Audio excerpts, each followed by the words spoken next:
As BRICS names and shame a terror perpetrated by Pakistan, Jamaat-ud-Dawa continues to spew venom against India. 2611 mastermind Hafiz Saeed's brother-in-law Abdul Rehman Makki has threatened to intensify jihad against India. Speaking at a terror rally in Lahore, Makki says there are thousands of youngsters ready to sacrifice their lives in their fight against India.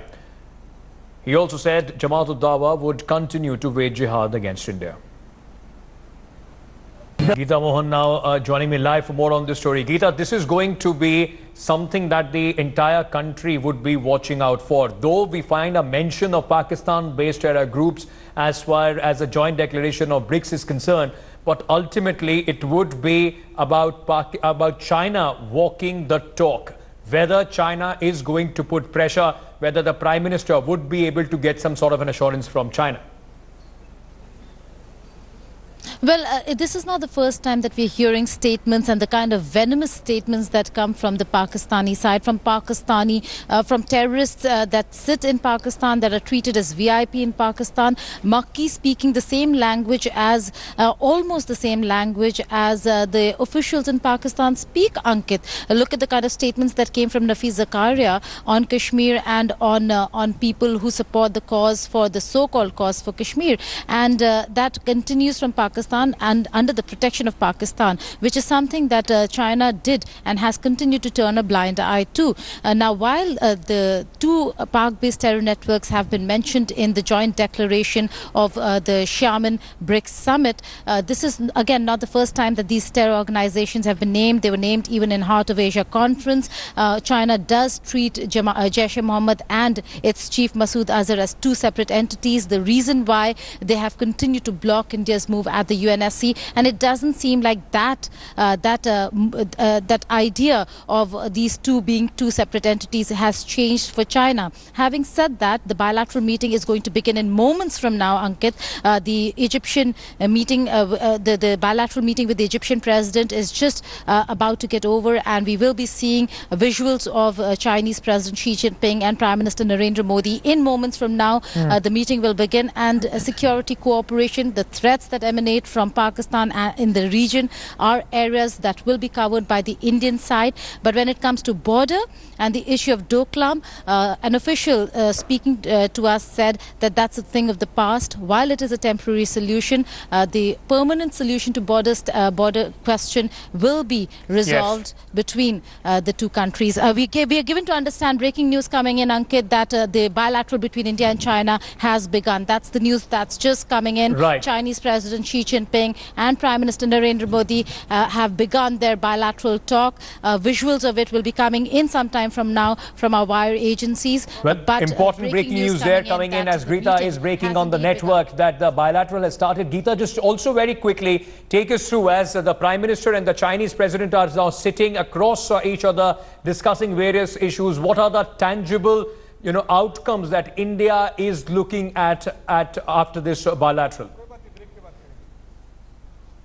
Well, the biggest focus for India and China is going to be the economic cooperation between the two countries. We are looking at trade ties, and India has been insisting that the trade deficit that continues, the imbalance of trade that is advantage to China and disadvantage to India, is something that needs to be addressed. But that is the larger picture. In the larger picture, we also have security cooperation. While the nitty-gritties are not going to really come up between the leaders, and leadership really does not discuss niceties of the problems that the two countries have been facing. The larger issues will be covered between the two countries. India will put forth its concerns regarding security and security concerns. We do not really know whether, if particularly the Korean Peninsula and the instability in the Korean Peninsula is going to come up. But there are some areas that have been discussed, and certain areas that have been endorsed by China in the past as well, like the nuclear suppliers group, where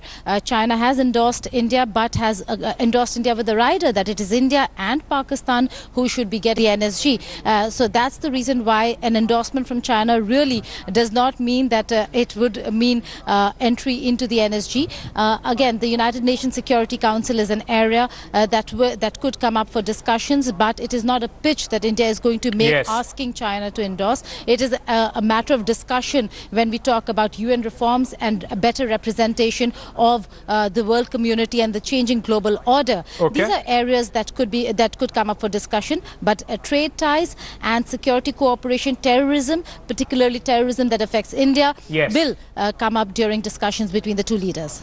Geeta, are we also expecting, a specific mention of Pakistan in these talks? Also, this is coming at the backdrop of the Doklam standoff, though it is not going to be the part of the talks, as you've been telling us. But there was considerable tension. Both the leaders would also be looking at some sort of de-escalation and confidence-building measures as well. Well, there are a few things. Now, counter-terrorism is a part of discussions and dialogue between India and China, Ankit.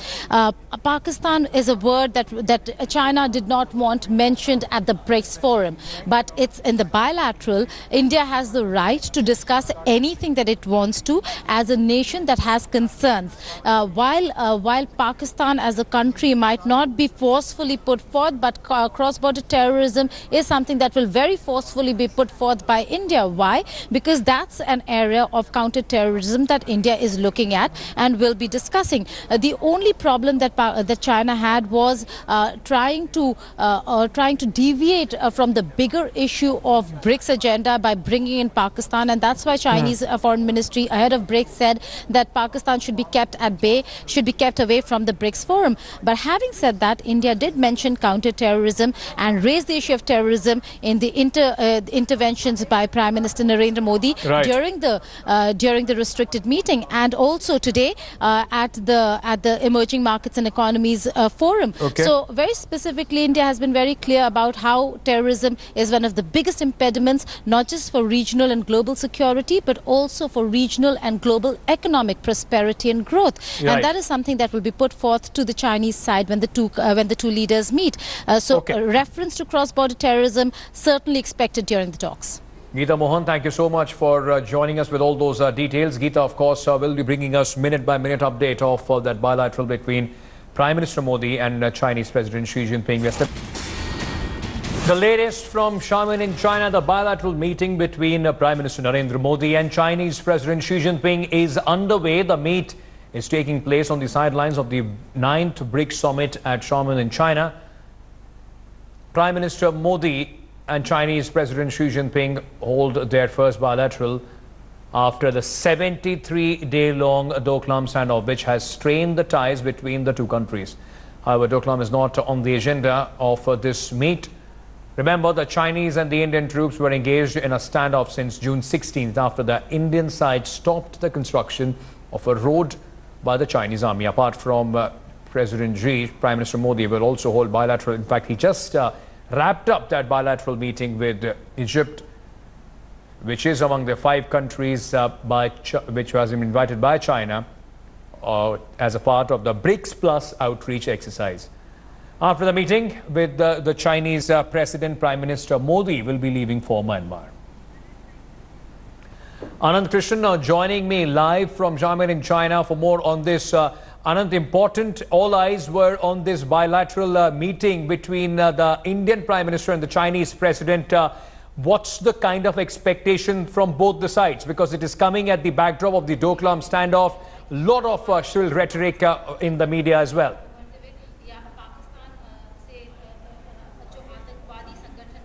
That's right, Ankit. They saved the most important meeting in some sense for last. This is the Prime Minister's last engagement here in Xiamen. And it's a hugely important meeting, Ankit. Just the very fact that this meeting is taking place, both sides are putting a lot of store into what message will come out. What's important about this meeting, Ankit, is, of course, it's the first one since the August 28th resolution of the Doklam standoff. And what the Chinese have been referring to is creating a new chapter in ties. India has been speaking about getting beyond Doklam. So they are looking at the bigger picture. They aren't going to look at the nitty-gritty of the resolution of Doklam. They aren't going to look into the border dispute per se, but at the same time it's about sending a message. It's about also looking at the big picture for the relationship and where it goes forward after this very difficult 72-day period. Anant, if you could also outline the kind of expectation from the Chinese side as well, because India would want some tangible, some tangible benefits or some tangible move as far as its bid on the NSG is concerned, apart from the economic, cooperation between both the countries. Also, Pakistan. Will Pakistan specifically be mentioned, and what are the takeaways that the Chinese want out of this meeting?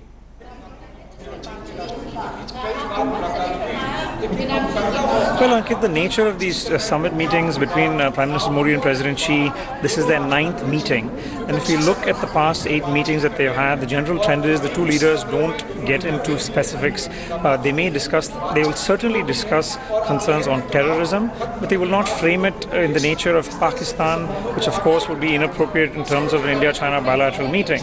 At the very same stretch, they will discuss, for instance, India's demand to have greater access to civilian nuclear technology and finance, to have a very predictable international environment that allows India to do so. So they could discuss this from this perspective, but they won't necessarily discuss India's NSG bid. The Chinese officials have been telling us repeatedly that in their view, it isn't for President Xi Jinping to discuss very specific issues of bilateral ties. It's discussed by officials who handle this. For instance, the boundary issue is handled by the NSAs. And for Prime Minister Modi and President Xi, their task is of a higher order. It's of sending the right signals to both countries. It's of putting the relationship back on track.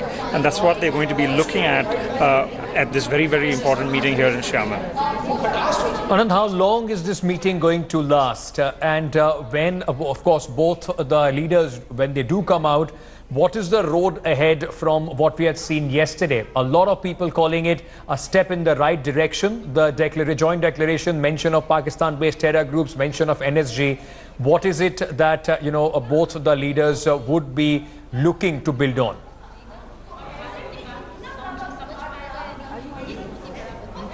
Well, Ankit, half an hour has been scheduled, but in the past, these meetings between Prime Minister Modi and Xi have gone on longer. It's very interesting that despite all the problems in bilateral ties, every official we speak to on both sides say that looking at the past 8 meetings, there is some amount of chemistry between the two. We saw them speaking informally yesterday at a banquet that was hosted by President Xi and his wife, Peng Liyuan, as well. So it's quite interesting. And as far as India is concerned, they certainly, as you rightly put it, there have been very positive developments and takeaways from this summit in Xiamen, even prior to this bilateral meeting. The statement yesterday, the declaration, went far beyond what many people expected in highlighting very specific Pakistani terrorist groups, and including on the nuclear suppliers group as well. It went farther than what the Goa declaration had done. So for India, it's very positive signals that are coming out. But again, we'll have to wait and see whether this translates into positive developments on the bilateral front, because in the past, these have been very difficult sticking points, and officials do caution us that we shouldn't get carried away and look at it as the end of these very intractable disputes. It's a step in the right direction, if not the eventual resolution of these issues. A lot of people, Anand, the kind of rhetoric or the strong arm tactics that China, in fact, was employing in Doklam, the way India stood up to that, a lot of people were saying that this is for the public consumption back home in China, because there is that Communist Party, convention, national convention, and so on and so forth coming up in China. For the domestic audience, for the domestic media, what would President Xi Jinping, after this bilateral, what would be the kind of message that he would like to send across?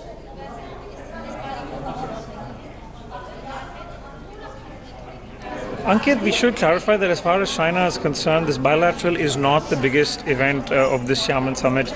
In India, it certainly is a very important issue, but the optics in China are entirely different. This will be presented as one of several bilaterals. It's not going to be presented as a very special event. It would be presented on par with Xi's bilaterals with Vladimir Putin and other leaders from the 9 countries that have come to China for the BRICS and the BRICS Plus outreach summits. So the Modi-Xi meeting is not going to be the biggest takeaway as far as the Chinese public is concerned. Okay. What their takeaway will be is the successful hosting of the Xiamen summit. It's aimed at a domestic audience and showing Xi as a global statesman, which is what they want to do before the all-important party congress next month in Beijing. Anand, stay on with me. We are also being joined by Ambassador Lalit Man Singh for more on the story. So how do you see this? This bilateral that, of course, in India is getting the top billing as far as the media is concerned. Anand telling me that, it will be billed as one of the many bilaterals for the Chinese president. What tangible gains can India expect from this bilateral? Well, normally bilaterals on the sidelines are always side events. They are not full-scale bilaterals. Therefore, I don't think we should have too many expectations of this. But I think the major outcome will be a feeling of, let's shake hands, no hard feelings kind of sentiment after the Doklam issue. So I don't expect any large announcements to be made on policy issues, but certainly a lot of goodwill will be created, and I'm sure the two leaders will agree to meet separately in a standalone summit. Sir, before I let you go, also if you could, tell us, going by the past instances, there have been tension on the border between India and China, though it has been, non-violent sort of tension there. But given that, can India trust China for a resolution? Can we expect that this de-escalation in Doklam at the other parts of the LAC was not only time for the BRICS summit and possibly the tensions coming back as soon as this is over? Well, judging by China's behavior in the last couple of decades and more recently, I do not expect that the border issue will be resolved peacefully as we were expecting. China has avoided discussing a settlement of the border issue, even though it has signed border agreements with 12 of its 14 neighbors. I don't expect this to happen, and because President Xi has created his reputation on being a tough leader who has demonstrated toughness against his neighbors, I don't expect this to simmer down. But for the time being, I think there will be calm on the border, and we can expect that China will take note of India's firmness against its belligerence and will not be tempted to create further mischief on the border. Thank you so much, Ambassador Lalit Man Singh, for joining us with your inputs on this story. Anand, if I can very quickly come to you, the way India handled this entire Doklam standoff, there was firmness as far as the border situation is concerned. India was very quiet or very restrained to the shrill warmongering rhetoric that we saw from the Chinese side. Sometimes the officials also jumping into that. In that sense, is India being looked at a little differently from the previous regime? Is there a change in perception as far as India is concerned?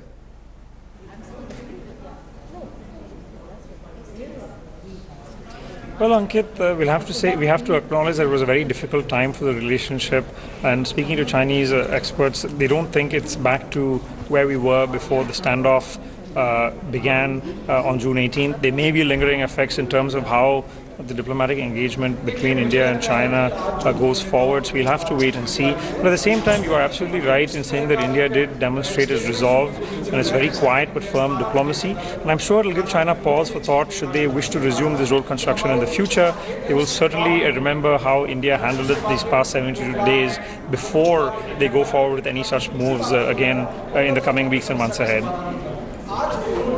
After this bilateral between India and China, is there going to be some sort of a statement or a composite statement from both the sides coming together, or a press meet, Anand?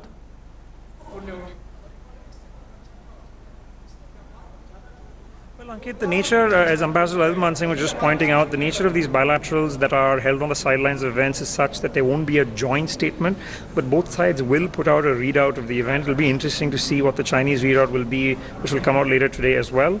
Of course, the Indian side will be briefing the press, as you can see right behind me, in a few minutes from now. So it will be interesting to see how both sides present their very different emphasis on what they want out of this bilateral meeting.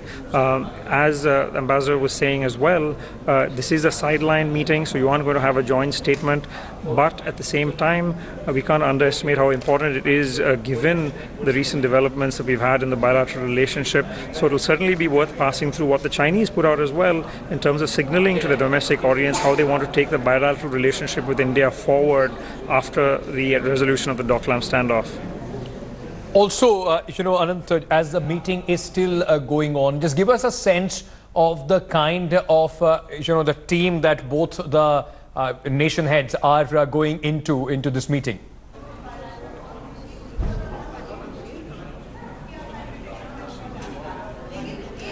Well, Ankit, if you look at what's been coming out from both sides, it's very interesting that it's actually a very similar message, and we wouldn't have expected this given the recent developments in the bilateral relationship. It's a very, very different dynamic from the very, very short meeting that they had at the G20 in Hamburg, which of course took place in the middle of the Doklam standoff. And if we recall, in that instance, the Chinese side didn't even want to publicly acknowledge that the two leaders had a conversation.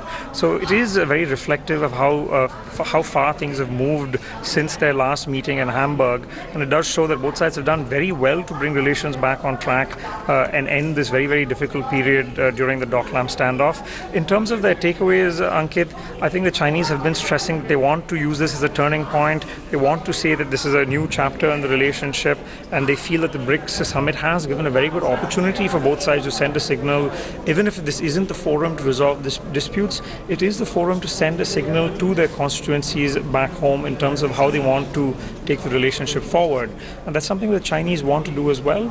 So it'll be interesting to see how they frame this bilateral summit, which is, to be fair, at a very awkward time for them, given that, as we've been reporting these past 2 months, they have ratcheted up the rhetoric to an unprecedented degree over the Doklam standoff. For the first time in decades, they've been speaking about 1962, they've been speaking about war.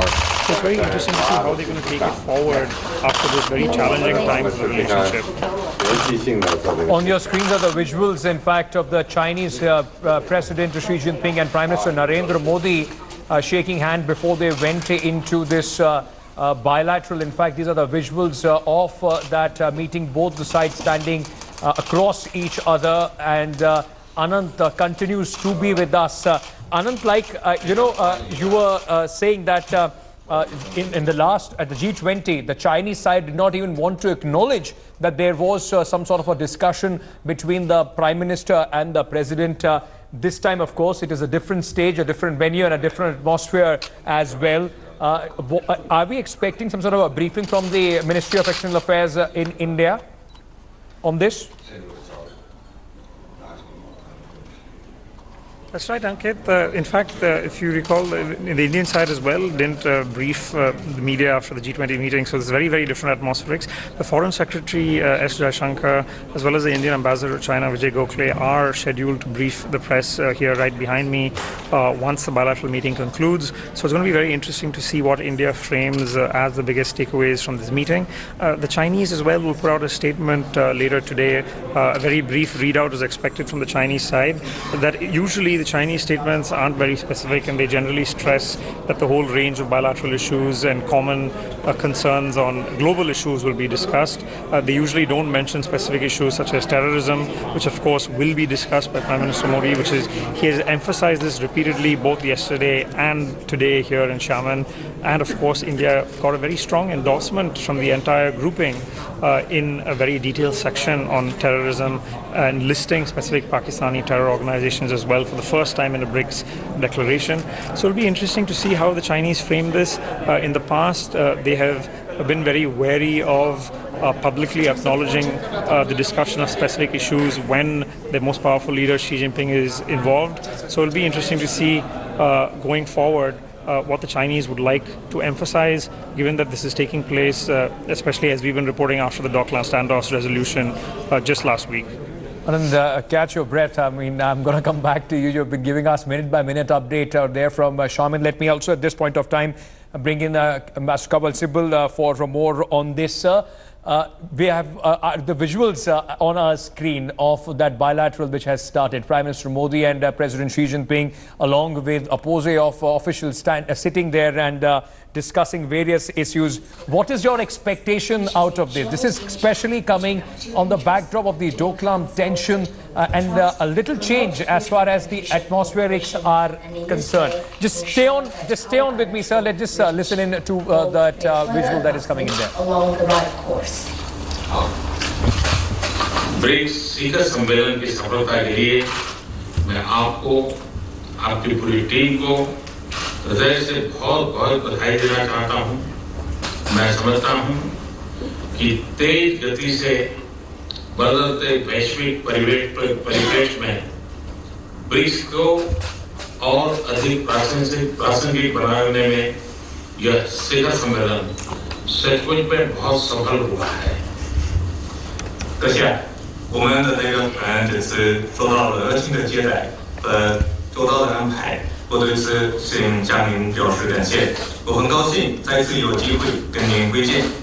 这次的行政峰会圆满成功，对此我向您和您的代表团表示祝贺。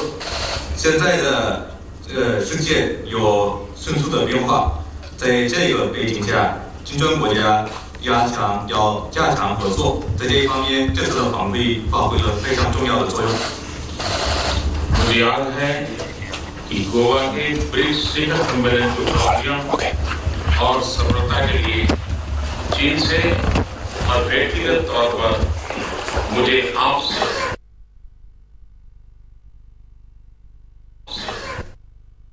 in fact expressing his gratitude for a successful successful BRICS summit there, which has been hosted by China. Kamal Sibul is still with us. Sir, we just heard the Prime Minister there thanking the Chinese President, the pleasantries being exchanged there. But what are the tangible outcomes that you are looking forward to? Yesterday, we saw mention of Pakistan-based terror groups, little bit mention of the NSG as well. Can India now, after this bilateral, expect some tangible benefits in that direction as well?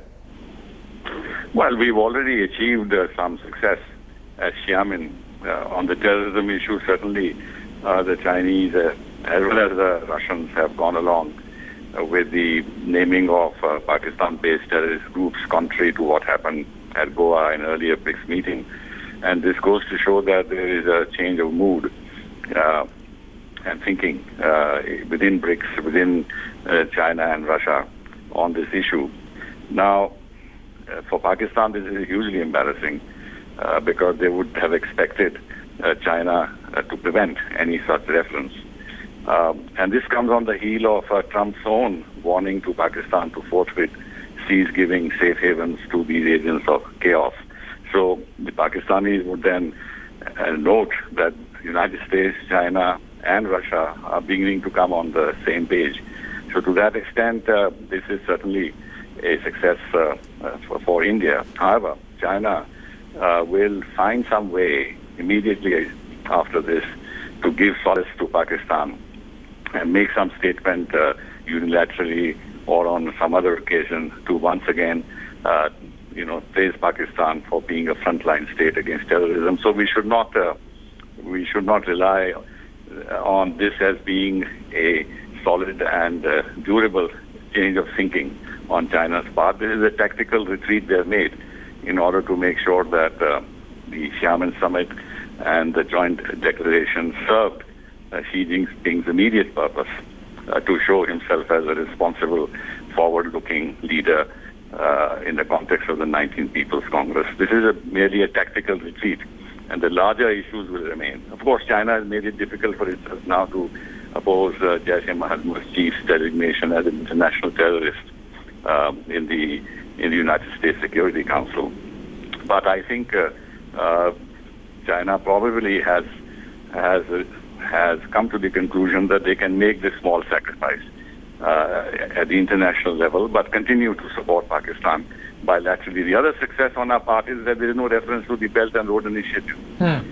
This is remarkable because before this meeting was held, the Chinese commentators were saying that they would be using BRICS as a platform to promote the Belt and Road Initiative as a win-win situation. And the reason why they selected these 5 countries as a kind of an extension of BRICS in terms of external partnerships was in this sense of China enlarging its base, political base, to reach out to other countries and use BRICS as a platform for that. Now, there's nothing of that kind in the declaration, which is very, very significant. There's also nothing about the South China Sea, which China would have wanted if it had got the right formulation, but clearly they did not want to wade into this because there would have been India's opposition to any giving China any sort of comfort on the South China Sea. On the NSD, you had mentioned that there is there is only a very, very indirect reference to predictable access to technologies. But that has nothing really to do with NSG. And to my mind, China will continue to oppose. They're not going to abandon Pakistan. Look at the kind of investment they've made. The long-term geopolitical interest in Pakistan. They're not going to abandon that. And they'll find the ways and means to keep blocking India and to keep supporting Pakistan. So therefore, I am not very hopeful about any major change in Chinese foreign policy. And let me just make the last point, which is that we should have long memories, not short memories. Look at all the rhetoric that came from China just on the occasion of the Doklam crisis. That is the true face of China towards India in strategic terms. So let's not forget that. Right. Thank you so much, sir, for joining us here. Let's just once again listen into that audio of the Prime Minister speaking at that bilateral. 中方愿同印方一道，以共同倡导的和平共处原则为指导，增进政治互信，推进中美合作，推动中印关系正确轨道发展。 China and India are each other's major neighbors. We are also at the same time 2 of the world's largest developing and emerging countries. A healthy and stable China-India relationship serves the fundamental interests of the people of both countries. It is also the shared expectation of our region and the international community. China is prepared to work with India to seek guidance from Panchen Shila, or the 5 principles of peaceful coexistence, which is a joint initiative between our 2 countries to enhance our political mutual trust, promote mutually beneficial cooperation, and in this way ensure that our bilateral relationship will make further advancement along the right course. BRICS शिखर सम्मेलन की सफलता के लिए मैं आपको, आपकी पूरी टीम को हृदय से बहुत बहुत बधाई देना चाहता हूं। मैं समझता हूं कि तेज गति से बदलते वैश्विक परिवेश में ब्रिक्स को और अधिक प्रासंगिक बनाने में यह शिखर सम्मेलन सचमुच में बहुत सफल हुआ है। 我们的这个团这次受到了热情的接待和周到的安排，我对此向您表示感谢。我很高兴再次有机会跟您会见。这次的行政峰会圆满成功，对此我向您和您的代表团表示。 That's the Prime Minister. Of course, we could see Ajit Doval and also the National, in fact, the Foreign Secretary also there sitting next to Ajit Doval. Very quickly, both the pleasantries, of course, being, being exchanged there, but also the mention of Panchsheel, the Nehru Doctrine there by the Chinese President as well. All right. We'll be slipping into a very short break at this moment. This is our top focus. We are going to get you minute by minute details from what is happening at Xiamen in China, that important bilateral going on there between Prime Minister Modi and Chinese President Xi Jinping.